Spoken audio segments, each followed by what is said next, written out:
राज्यात पावसाला पोषक स्थिती होत असून काही भागात पावसाच्या हलक्या सरी हजेरी लावत आहेत, तर काही भागात कमाल तापमानाचा पारा 37 अंशांच्या वर पोहोचल्यानं उन्हाचा चटका वाढलाय. त्यामुळे घामाच्या धारा वाहू लागल्यात. तसंच ऊन सावल्यांचा खेळही राज्यात अनुभवायला मिळतोय. आज कोकण, मध्य महाराष्ट्र आणि मराठवाड्यातील काही जिल्ह्यात तुरळक ठिकाणी विजांसह वादळी पावसाचा इशारा देण्यात आलाय.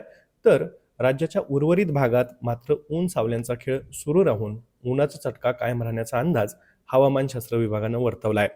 आज नाशिक घाटमाथा, पुणे घाटमाथा, ठाणे, रायगड, अहिल्यानगर, छत्रपती संभाजीनगर आणि जालना जिल्ह्यात विजांसह वादळी पावसाचा येलो अलर्ट हवामानशास्त्र विभागानं जारी केलाय.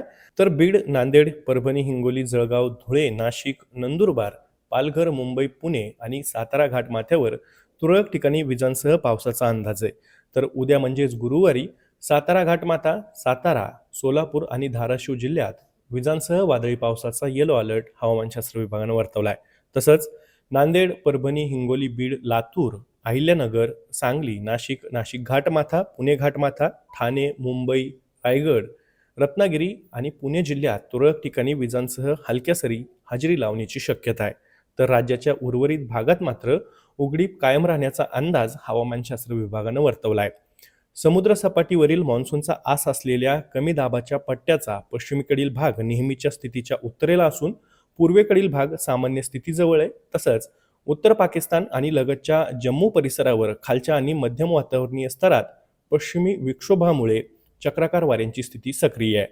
उत्तर ओडिशा आणि पश्चिम बंगालच्या किनारपट्टीलगत वायव्य बंगालच्या उपसागरावरती कमी दाबाचं क्षेत्र सक्रिय आहे. या प्रणालीसोबत समुद्रसपाटीपासून सुमारे 7.6 किलोमीटर उंचीपर्यंत चक्राकार वाऱ्याची स्थिती असून उंचीनुसार ती नैऋत्येकडे झुकलेली आहे.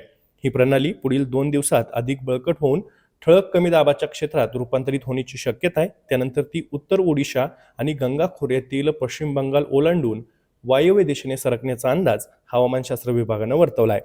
हवामानाच्या ताज्या अपडेट्ससाठी ॲग्रोवनच्या यूट्यूब चॅनलला सबस्क्राईब आणि फेसबुक पेजला लाईक आणि फॉलो करायला विसरू नका.